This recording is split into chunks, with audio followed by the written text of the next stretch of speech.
कफिर फौज पे हमला करे किम की ढेर तश्कीलें दी कमांडर अबू हमजा शहीद अफगानिस्तान के आसमान पर पाकिस्तान के लड़ाकू जेट विमानों की घुसपैठ दरअसल एशिया में एक नई जंग का पुरजोर ऐलान है। अफगानिस्तान पर बम बरसाते पाकिस्तानी फाइटर जेट को इस बात का इल्म नहीं कि उन्होंने पूरे पाकिस्तान के लिए उस मुसीबत को न्योता दिया है जिसे पीछा छुड़ाकर कभी रूस तो हाल ही में अमेरिका भागा है।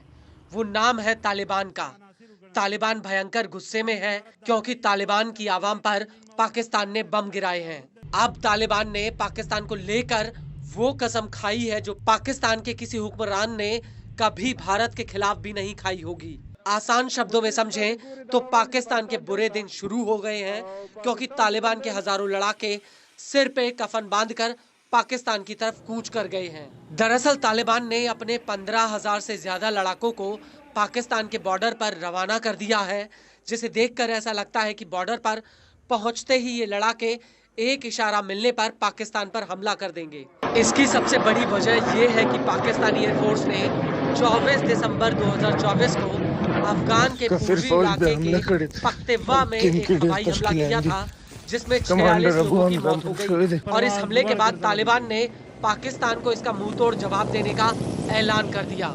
रिपोर्ट्स के मुताबिक तालिबान की करीब 15,000 लड़ाके काबुल, कंधार और हेरात से निकलकर अब खैबर पख्तूनख्वा के मीर अली बॉर्डर की तरफ कूच कर रहे हैं और ऐसा माना जा रहा है कि ये लड़ाके सीधे पाकिस्तान में घुसकर हमला करेंगे। पाकिस्तान की एयर स्ट्राइक से पहले हाल ही में तहरीक तालिबान यानी टीटीपी ने वजीरिस्तान के मकीन इलाके में पाक सेना के 30 जवानों को मौत के घाट उतार दिया था और इसके जवाब में पाकिस्तानी आर्मी ने अफगानिस्तान में एयर स्ट्राइक की थी। हालांकि इस सबके बीच बड़ा सवाल ये है कि क्या तालिबान के लड़ाके पाक फौज का सामना कर सकते हैं।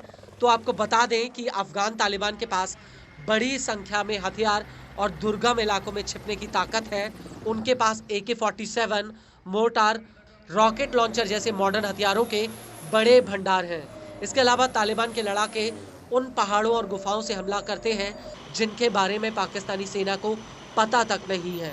और अफगानिस्तान की सत्ता पर काबिज होने के बाद से ही तालिबान ने ये रणनीति अपनाई थी कि वो किसी भी सैन्य ताकत के आगे झुकने वाला नहीं है। और बड़ी बात यह है कि तालिबान के पास अमेरिका द्वारा छोड़े गए तमाम अत्याधुनिक हथियार भी हैं जिससे वो पाक आर्मी को धूल चटा सकता है। वहीं इसके उलट पाकिस्तानी आर्मी के पास तालिबान जैसी ताकत और रुपए पैसे भी नहीं हैं जिससे वो उसके खिलाफ लड़ पाए। लेकिन फिलहाल दोनों के बीच जिस तरह के हालात बन रहे हैं उसे देखकर लगता है कि ये टकराव एक बड़े युद्ध का रूप ले सकता है। इस सब के बीच आपको ये भी बता दें कि तालिबान का जन्म 1990 के दशक में हुआ था। उस वक्त रूसी सेना अफगानिस्तान से वापस लौटी थी और इसी दौरान पाकिस्तान के उत्तरी इलाके में तालिबान का एक छोटे से गुट के रूप में जन्म हुआ था। दरअसल यहाँ पर कुछ कट्टर सुन्नी इस्लामिक विद्वानों ने तालिबान की नींव रखी थी और फिर सऊदी अरब से तालिबान को रुपए पैसों की मदद मिलने लगी। इसके अलावा वैचारिक रूप से तालिबान के ऊपर देवबंदी विचारधारा शुरू से ही हावी है और तालिबान का लक्ष्य है कि वो इस्लामी इलाकों से विदेशी शासन को खत्म करके वहां पर शरिया कानून और इस्लामिक राज्य की स्थापना करेगा। हालांकि जब तालिबान का जन्म हुआ तो उस वक्त समाज के निचले तबके ने उसे खूब प्यार दिया, लेकिन धीरे धीरे कट्टरता बढ़ती गई और तालिबान को लोगों ने नकारना शुरू कर दिया।